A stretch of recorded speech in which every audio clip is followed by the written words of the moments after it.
Oh, Hi, oh. Yoon.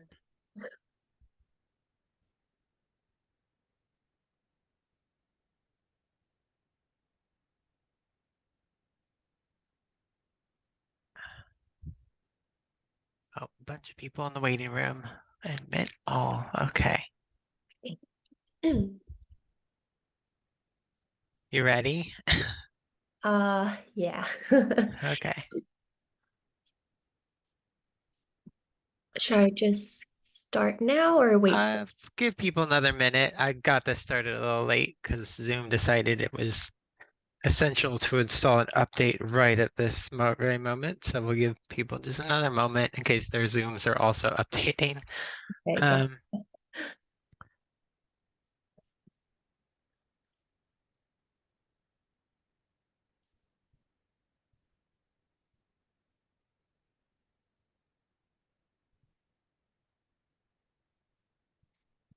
okay. Well, I want to give you enough time. I'm sure people will trickle in, which always seems to happen. So, good morning, everyone. Happy March. It's March already somehow. So, hope you all had a nice February. So we'll get started. I just wanted to start by saying that I'm going to be out of office next week and unavailable, and no one's signed up to present yet. So I was thinking maybe we just take a break since we've been doing this for, what is it, like 8 weeks in a row now, as of today. So I think it's a good point to take a quick break and just we'll come back in on the 15th. So with that though, we will get started.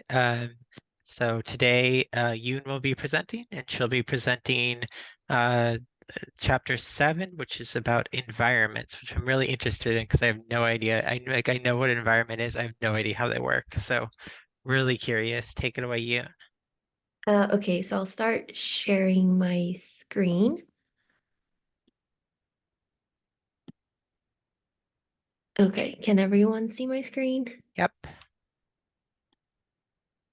Okay, so to begin, I also had no knowledge of like what an environment was and how it really had any function. But an environment is basically the data structure that powers scoping and so it has many important features like lexical scoping, namespaces, which we'll get into. So starting off with the basics of an environment, there are four important like things that are unique to an environment that makes it different from something like a list. First, every name an environment must be unique. So name as in the element inside an environment. Then also the names in the environment are not ordered. And environment always has a parent, except there is an exception later on. And then environments are not copied when modified. So in base R to create an environment, you would use a new.env function, but in the using the rlang package, which this chapter uses for the remainder of it, you would create an environment using the env function, which works like the list function. You just have to input a set of name value pairs, such as in this example of environment E1, where there are four name value pairs. A is equal to the logical value false. B is equal to the character A. C is equal to a double 2.3, and D is equal to the list of vector of integers 1, 2, 3. So this would create the environment E1, excuse me. And sorry, the purpose of the environment here is to bind the set of names to a set of values, right? So the analogy the author used is to think of a bag of names that you can draw from, and therefore it will have no implied order. So there would be no such thing as a first, second, or third element of an environment. And unlike most R objects, when you modify environments, you don't create a copy. Instead, modification happens in place. And you can also make an environment contain itself. So first, this is the visualization of the environment E1. So it has the listed elements um, of A, B, C, and D, and A is bound to the value false, D is bound to the vector of integers 1, 2, 3, and so on. And you can also set the element in E1, environment E1, element D in E1 to the environment itself. So now here element D is bound to this entire square, which represents the entire environment. And then in order to print an environment, you should use this env print function, because if you just print it like a variable, then you just get the memory, I guess, memory like identification number, ID, memory ID, which is not entirely useful. Instead, when you use the env print function, then you get, I don't know if you can see, then you get the elements that are in the environment, as well as like the parent environment and the type of the values that are bound to each element.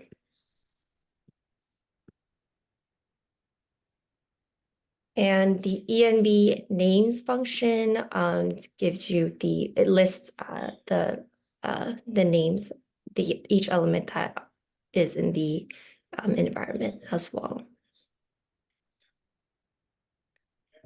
So there are two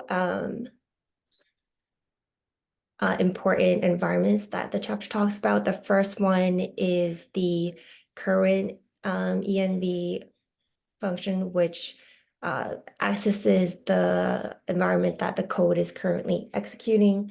And then the second is the global env function, where all the interactive computation takes place as in outside of the function, which is also known as your workspace. And in order to compare environments to see if they're identical to each other or not, you can use the identical function instead of the double equal sign, because the double equal sign operator can only be used on vectors, and environments are not necessarily vectors. So this would technically just throw an error, where the first one would, using the identical function, would give the logical true. Okay.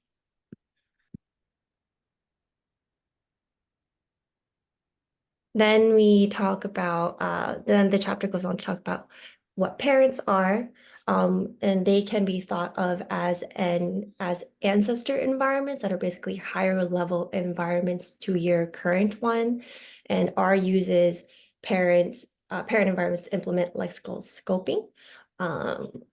So to illustrate this, the example shown here, the environment E2A has the elements D and E, which are bound to the values 4 and 5. So this on the right would be E2A, the environment E2A. And then on the left is E2B. And this blue arrow shows how E2A has been set to be the parent of E2B, because E2A has been supplied as the unused argument to set E2A as a parent of E2B.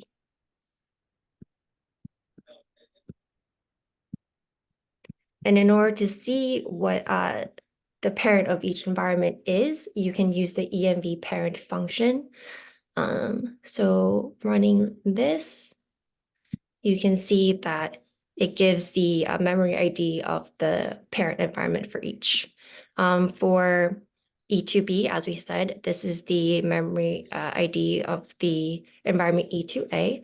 And for E2A, the parent environment would actually be the global environment, which is the current environment that you're working in, because it wasn't supplied any unused argument that was specified here. So by default, it would just set the parent environment as the current environment, which happens to be the global environment. And there is an exception to an environment always having a parent environment, which is the empty environment.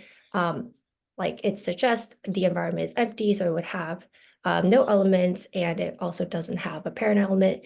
And when the env parent function is executed, it env parent function is executed, it will actually go through all of the ancestors and then terminate as soon as it reaches the empty environment, because that would be the last environment that it would search in. Which is basically what this diagram illustrates.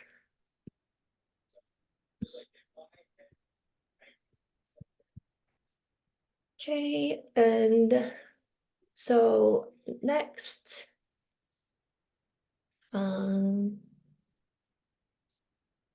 and also I guess it is important to note that by default, using the env parents function stops when it gets to the global environment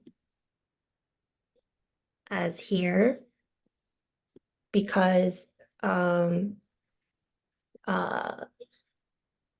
it will, oh, sorry. So because otherwise it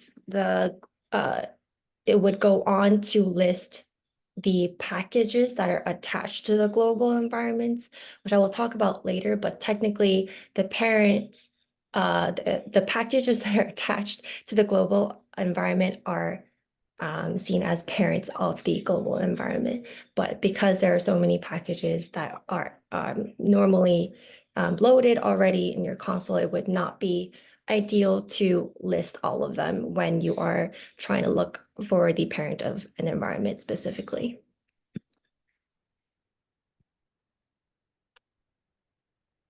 So the next chapter discusses the role of the super assignment,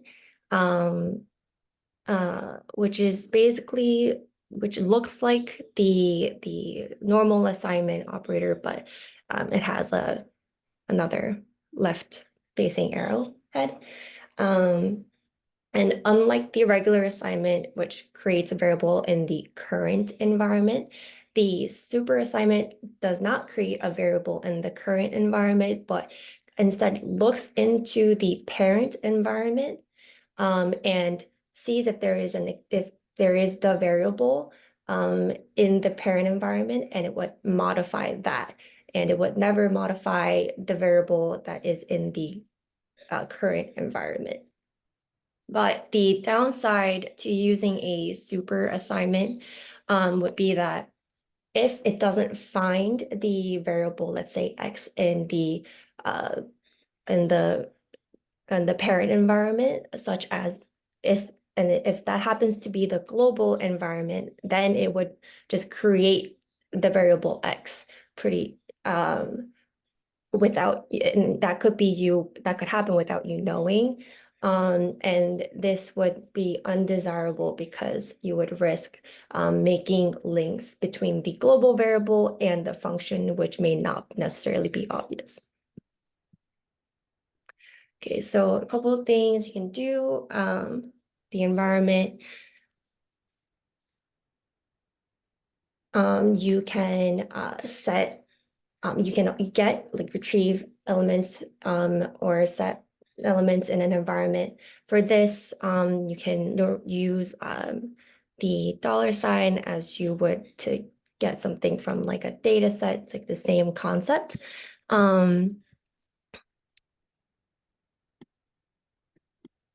Here, this in E3, the environment E3 with the elements X and Y. When you run this, then you can get the value of X, which is 1. And if you run this line of code, then you basically have created set the element z in the environment and bound to the variable the value 3, which you can check using the double brackets, which serve the same function. So the double brackets would be can also get, and also I believe it can also subset the element and the value. But with the double brackets, when you are using the double brackets, it will throw an error if you use it with numeric indices, because the point of an environment is that the elements that are contained are name values. So it would not have numeric values in it, because the name has to be bound to a numeric value or such. So if you do this, the double bracket on a numeric element, then it will throw an error because there would be none. And you also can't use the single bracket. It just doesn't work. So you have to use, in order to subset, you can only use the double bracket on characters and strings that would represent the elements of which are the names in the environment.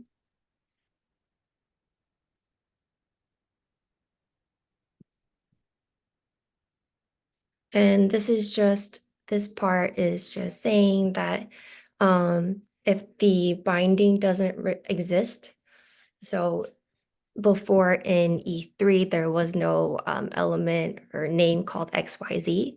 So it will give you, it will just throw you the null, return null because it doesn't exist. And using the env get function, which also serves the same function as retrieving the value that is in a environment.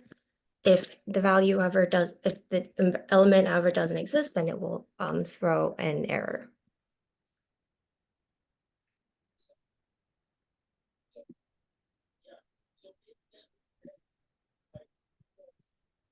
And you can, instead of like making it throw an error message, you can also make it, you can also supply a default argument so that it instead just throws NA. There are two ways to add bindings to an environment, and binding refers to how the name inside an environment, and I'm using element and name interchangeably here, is linked to a value. So two ways. The first one is the env poke function. It basically works by supplying these arguments. So first, supplying the environment name, the name of the element that you want to set it as, and the value that it will be bound to. So we will be using environment poke, adding the element A, which is then bound to the value 100. And that is how you can also get the value. And in order to bind multiple values at the same time, you can use the env bind function here. Basically the same thing, except now you don't have to use a comma separator for each name element. Then you can just use the equal sign normally and start listing the elements that you want to add into the environment. Okay. The environment has function is also useful in seeing whether, checking whether a name or element exists in the current environment. So when you run this function on E3, we know that we've just added the element A in this environment, and so environment has would return true. So unlike lists, setting an element to null would not remove it, because then you would have just created an element that is bound to the null. So instead, in order to remove an element, you would have to unbind it.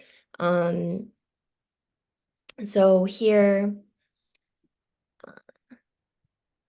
this is just demonstrating the first point where if the element A is assigned the value null, it will still return, the environment has function will still return true for A existing in environment E3 because of that null value. Whereas if you use the unbind function on the element A in E3, now the environment has function will give you false because now the element A does not have a value. But unbinding the name element doesn't necessarily delete the object that it was bound to. That will be a downstream function that R does. I don't exactly know how, but it's called the garbage collector, which will automatically remove the objects that is bound to no name in an environment.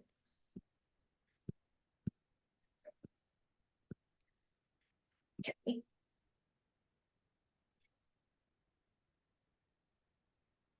There are some, so these are kind of like the derivatives of the environment bind function. The first one is the environment bind lazy function, which essentially creates something called delayed bindings. Supposedly they create promises, which was discussed in the functions chapter.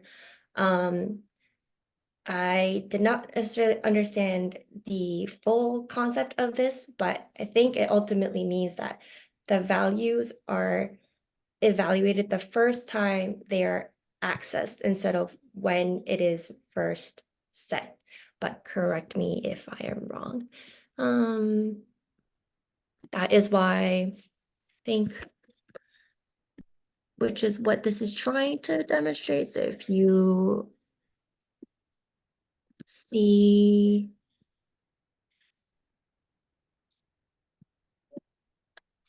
these two time points, there is some sort of delay. But I'm not really sure what this exactly means. Okay. Hold on. So what? Okay, I'm trying to figure out what's going on. So delayed bindings, their access. Okay. So it's something about when you run it the second time, Yeah. it So when then evaluates it, and that's when it runs the system sleep. Is that what's going on here? that is what I am assuming. So I guess like this, Or is it no, but it seems to have done it the first time, but not the second time you ran it. right. So this would be the second, Oh, because it's already assigned it. yeah. Yeah, so that's why. So okay, that makes sense. Okay. I'm not sure if it made complete sense still for you, but okay.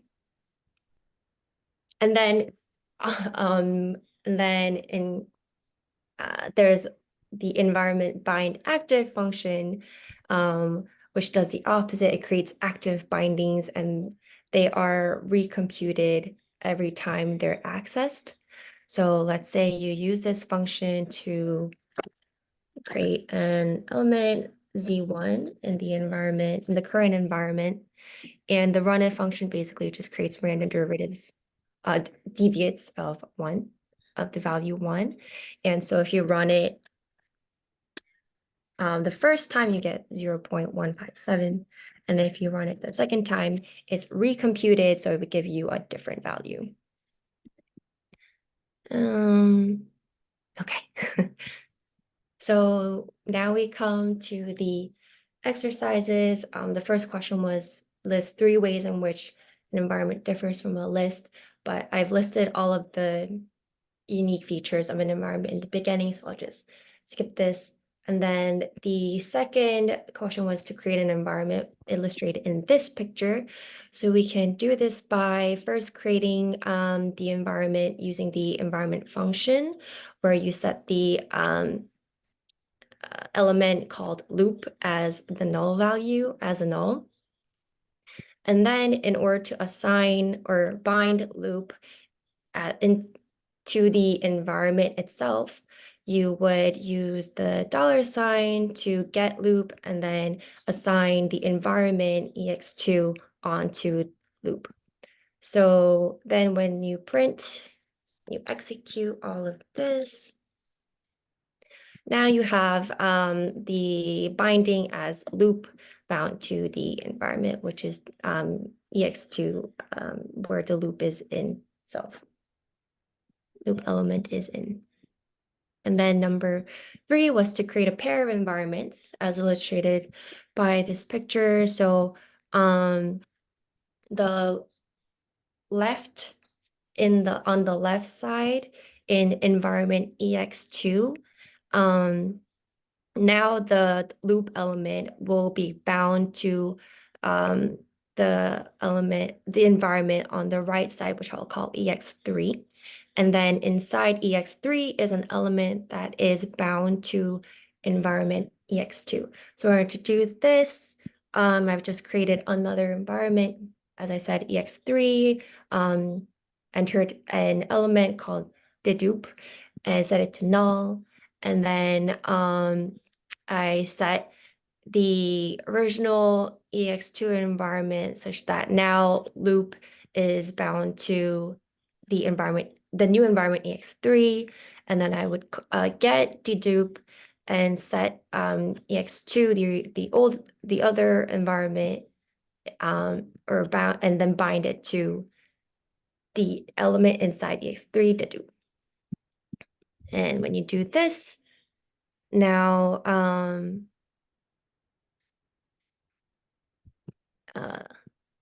now you have the dupe is bound to the environment, which is the ex2 environment, and then loop bound to another environment, which is the ex3 environment. And then another part to this question, I think it was you had to assign the ex3 environment on the right side containing the element dedupe as the parent environment to ex2. And in order to do that, you just have to supply the name of the parent environment, which is going to be ex3, into the unused argument portion of the environment function used to create the ex2 or modify the ex2 environment. Okay. And number 4, we went over this before. The reason why you can't use this first one is because the double brackets for environments can only be used for characters or strings, not numeric values. And then single brackets just don't work. And then number 5 has to create a version of the env poke function that will only bind new names and never rebind old names. And I've basically created a new env poke function such that it will take in the name of the environment, the name of the element, and the value that it will be bound to. And just created an if-else statement. So if using the environment has function, which tells you whether the element is already in the environment or not. So if that is false, then the env poke function can then be used to create that element inside the environment. But if it already exists, then I just said to throw an error message that says name already exists, and then it would end there. And to test this, I've created an environment called ex5 with the elements A, B, and C, each bound to the values 3, 4, and 5 respectively. And when I run the new env poke function that I've created on this, this should throw an error because A is already an existing element in EX5, which it does. It says name already exists. Okay. And then number 6, it gave us this function in this area, and it asked how it differs from the super assignment operator and why might it be preferable. And I think the main point was that the super assignment, it risks creating a coercing a creation of a new variable in the parent environment if the variable doesn't already exist in the parent environment, whereas this function, it would not do that. Okay, so next is recursing over environments.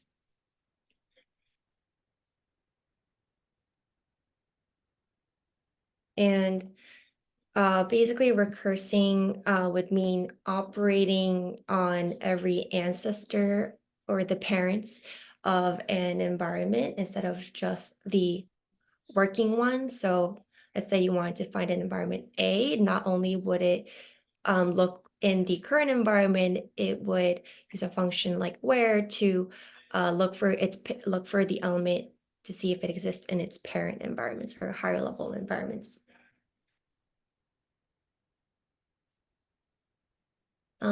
So that's what's shown here. The where function is basically broken down into 3 cases. So when you put in an environment name in the first argument, or sorry, the element name in the first argument, and also the environment name in the second argument, then it will check to see if the environment that you're in is actually an empty environment, because if it is an empty environment, then there for sure is no element at all, and the element that you're looking for will not be there as well. So we'll throw an error message saying can't find. And the success case, that is the base case. And then success case would be if the environment does have the element that you are looking for, and it will return the environment name. And then the recursive case would be to see if, to search in the parent environment using the env parent function to see if the name is in any of the parent environments.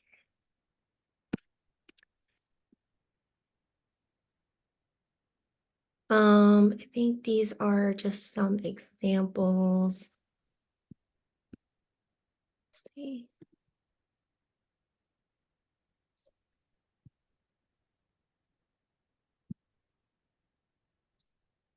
Right, so the name why, when you put it in the where function, doesn't exist in my global environment, so it will throw the error message. And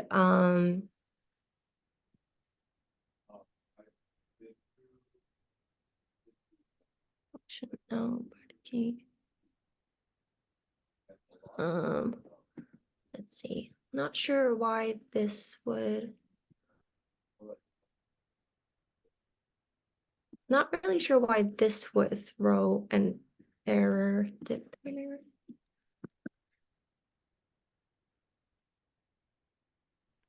Is it looking for functions? Oh, is it looking for? Oh, yes. I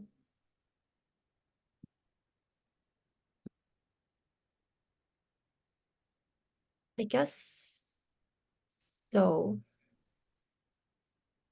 But that's not really specified, is it?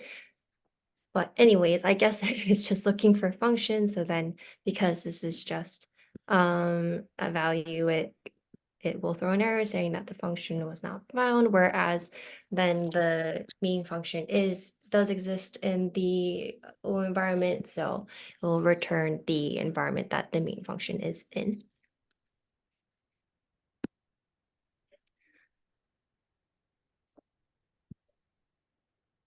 Okay.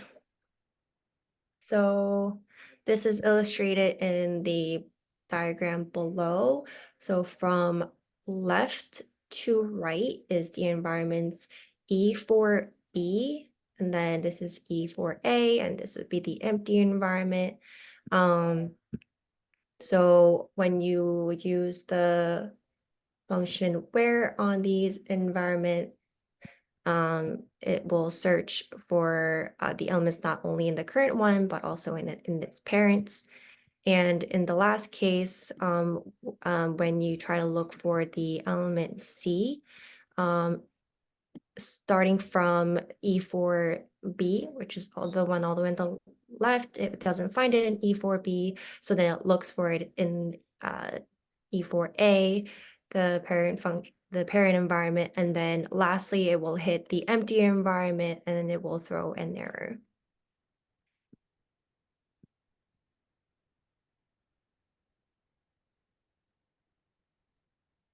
And this is just another way of visualizing the where function. Okay. And this part is just to illustrate that a loop can be used instead of a recursive function. So like using a while statement instead of the recursive case. And I'm not sure if there is any specific advantage in using one or the other, but if you do know, then please let me know. Okay, so that was that. And the first exercise in this section was to modify the where function to return all environments that contain binding for the element name. And so the only difference, so this is the original where function, and this is the new where function. The only difference is that the result would be a list of environments instead of just in a vector form. Instead of just returning the environment of one, it would list all the environments that the element that you are looking for is in. Let's see.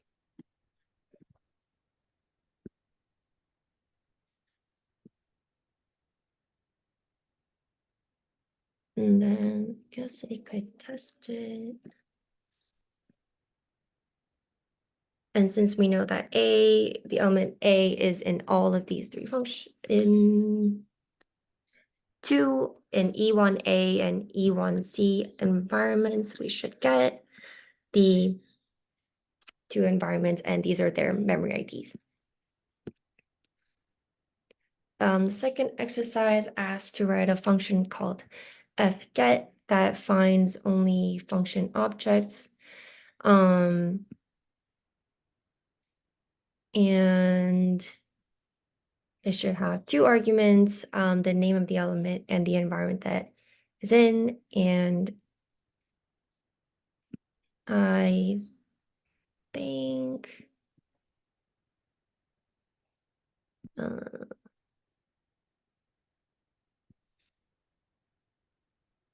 right, so then it takes in the name of the element and the name of the environment that you're currently in, and it uses the if statement to see if the environment has the element that you are looking for, and if it does, then it will store the value of the element, the value that the element is bound to, and then store it into a variable called object OJ, and if the object is a function, then it will return the object that the element was bound to. And if it was not a function, then it would throw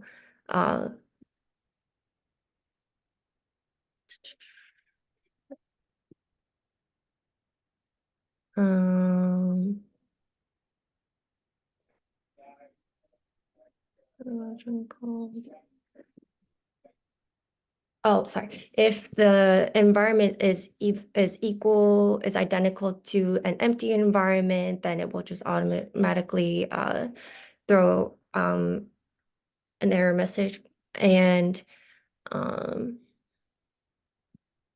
does not. Or if it doesn't have any parent environment, I think that's what this statement is, then it would also throw an error message. And then otherwise it would look up into the parent environment to see if, to do the same thing, to look for the function in the environment. And in the recursive case, it would go up and a level to search in the parent environment.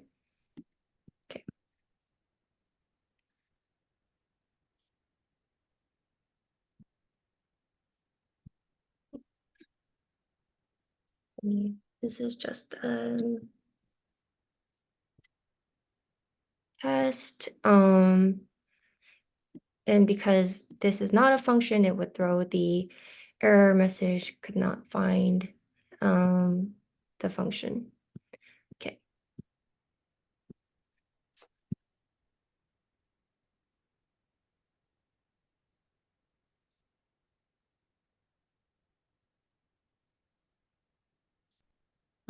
So now it talks about the special environments, and because most of the time you would rarely have to create your own environment. Instead, you would be working with the environments that are created by R. And so starting off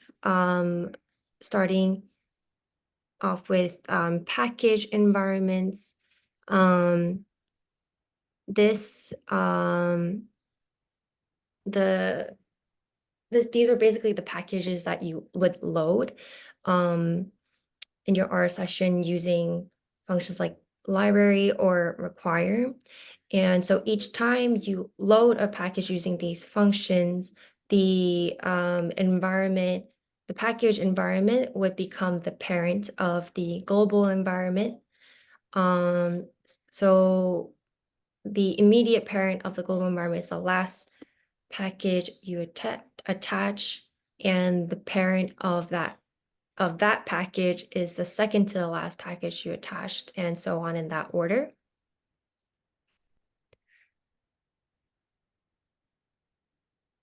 And I think right before the empty environment would be the base environment, which is, I believe, like already automatically loaded in R when you start your session. And this basically visualizes the search path that when you execute like lexical scoping using these environments, this is the path that it will take to search for the elements that you are looking for. Starting from the global environment, it will look in package C, then package B, package A, so on and so forth.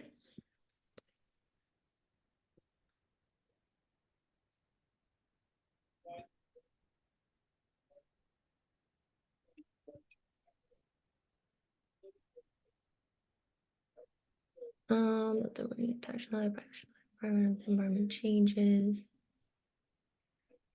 And again, just to reiterate, when you attach another package, it would become the immediate parent of the global environment. So instead of being attached from the right side, it would actually attach right right after the insert itself between the package, the second to last package that it was attached, that was loaded, and the global environment.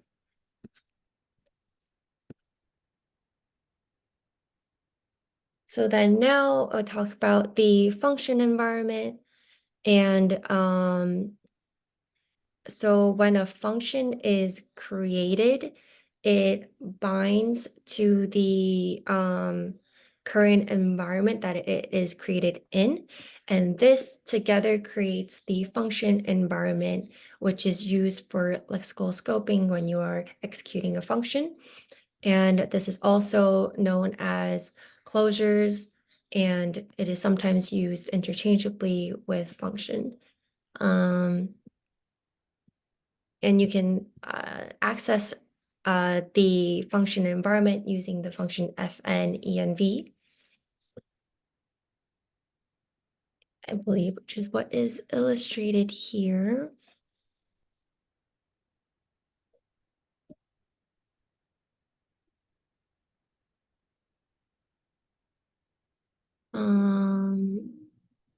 Let's see, function environment. So this would give you the environment that the function was created in, and this would also does the same thing. I think this one is in the base package, whereas this is in the Erlang package.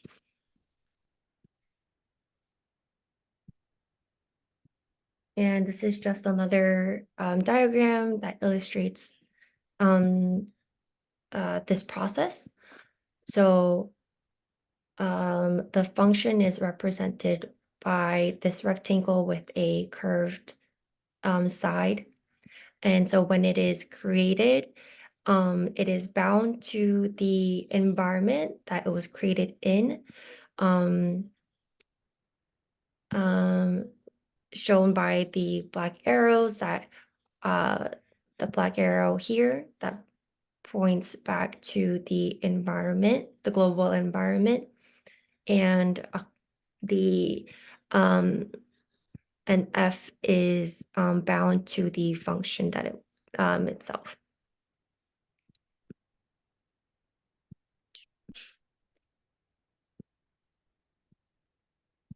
However, there is another way of binding the function to the environment, and it doesn't always have to be the current environment that you are in. And the author also makes a distinction between binding and being bound by. So the way I interpreted it was that being bound by would be like how this environment containing element G is bound by the global environment containing E and Y, where E is the element used to bind this environment containing G. And then the function, so that would be bound by. And then the function is then binds to the global environment, as shown by this arrow. And this distinction is just important in how basically we are able to search for the environment containing this function, and how the function looks for the variables inside the global environment. Okay.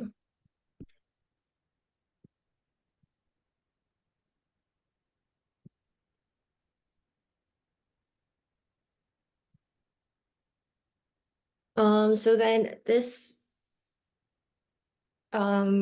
raises some concerns in the way lexical scoping is carried out in an environment containing the function and the packages that it would look into, especially since there's not just one package that may be loaded, maybe multiple packages. And if there are multiple packages that contain the elements that the function needs to execute the function, then that would create some issues. So in order to, so a namespace is what prevents that. So when a function is basically created or loaded, then two environments are created at the same simultaneously. So one is the package environment, like we talked about before, where it becomes the immediate parent to the global environment. And then there is the namespace environment, which is kind of the internal interface of the package. And the namespace controls how the function will find its variables. And that is illustrated in this diagram here.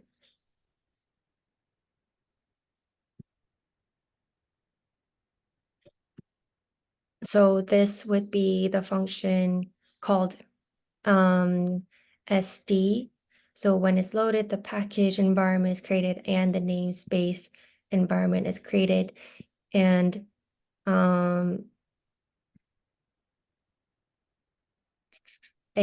all the bindings that are in the package environment.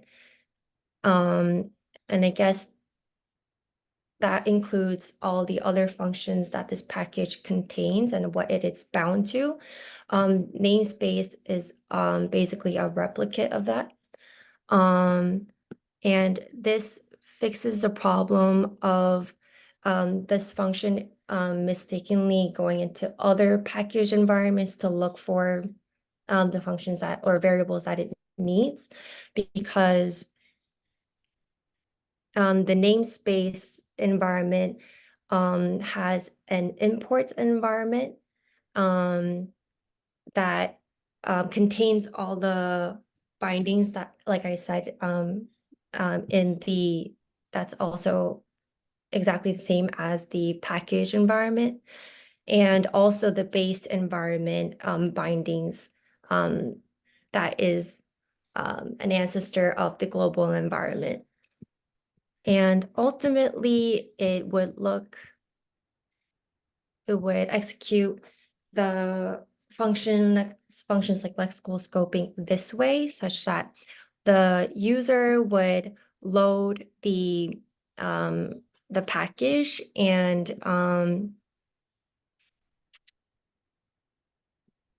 the package would be bound to the function.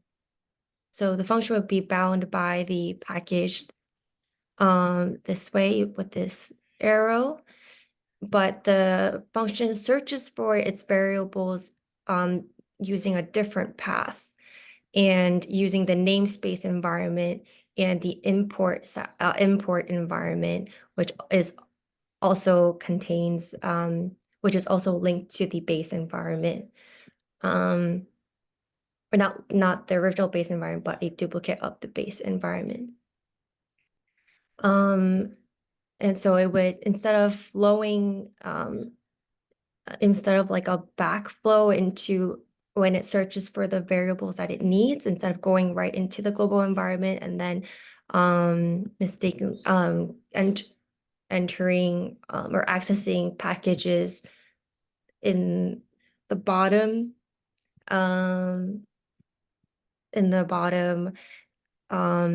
it would so this ultimately just prevents it from accessing other packages.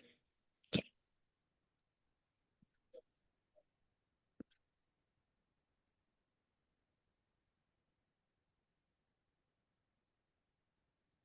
And then there is something called the execution environment.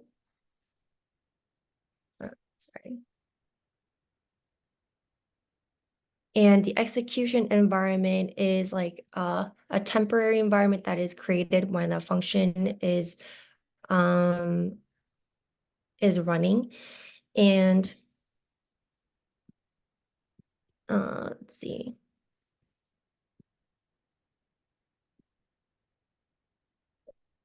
So I think this here just illustrates how if you run this function twice, it would return the same value because the function like refreshes.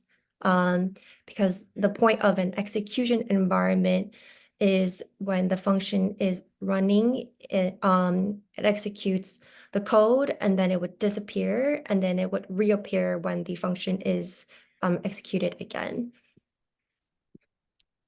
Okay.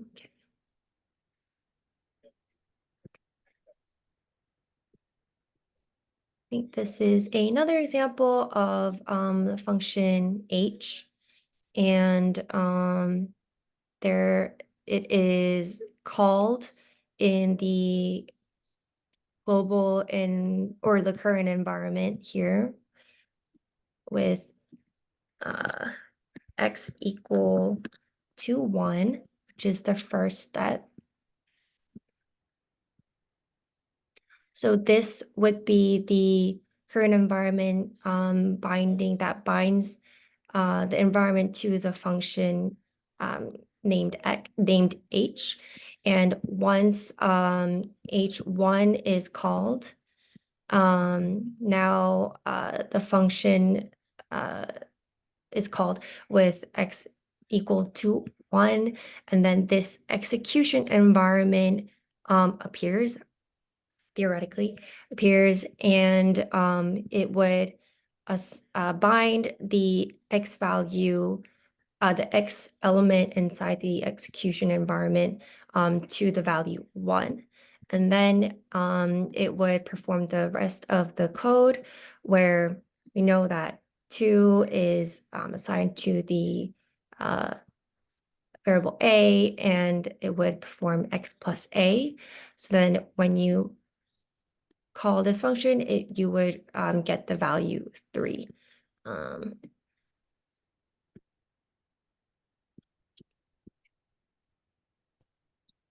Hey, Ian, just want to give you a heads up that you've got like 2 minutes left. Okay. So yeah, I guess you're near the end, right? So Yes. Okay, so that was the execution environment. Guess let me skip if I can skip to the more important parts.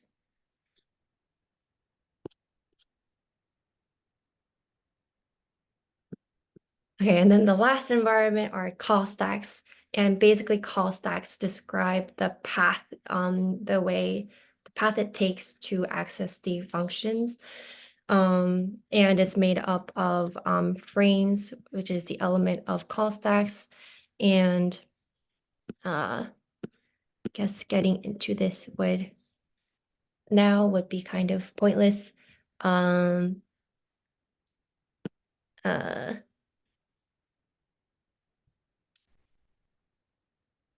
And I guess just to visualize the call stacks, it basically looks like this. So each line here is an expression that would be a frame expression, which makes up the frame of a call stack. And this is kind of just visualizing how the function path is also important and how each frame can contain the variables by accessing that path. And ultimately it should be equal to the values and the variables that are contained when you access the function itself as well. Okay, am I out of time now? yeah, do you just have any final thoughts on this? What were like the big take homes for you? Like what did you learn about this that would you think would make you a better R coder? I think I do have a better understanding of what happens when I call functions and how like uh I guess like where kind of just like the back end of how R would process or call the functions and things. I'm not really sure how I could apply it. Like I don't see myself creating environments myself for anything yet, but maybe in the future, I'm not quite sure. Yeah, I mean, I think it's helpful to understand when you're working with packages, the environments that they're creating. And yeah, when you're making your own package, how your environment will interact with the global environment, I Yep. think is the big takeaway to me here. Yeah, basically. And how packages are loaded and things. Yeah, I had Yeah. no idea about the parents, how the packages could be parents of the global environments. So that was interesting as well. Yeah. Yeah, thank you all so much to everyone for attending. As I mentioned, we'll take a break next week since I will be out and we've gone, 8 weeks in a row, so good time to take a break. But I will see you all again on the 15th. We do not have anyone signed up to present. The next chapter is on conditions. I think conditions are pretty interesting and pretty straightforward. So if someone wants kind of um, an easier chapter, now's the time to sign up. Thank you all so much and have a nice weekend. Thank you, Yoon. Thank you. And thank you again, Yoon. Yeah, that was a great presentation. Can you just remind me what's the next chapter? Is it Uh, chapter 9? It's chapter 8, conditions. Chapter 8? Okay, I think I signed up for 9. Okay, thank you. Okay, yep. Bye.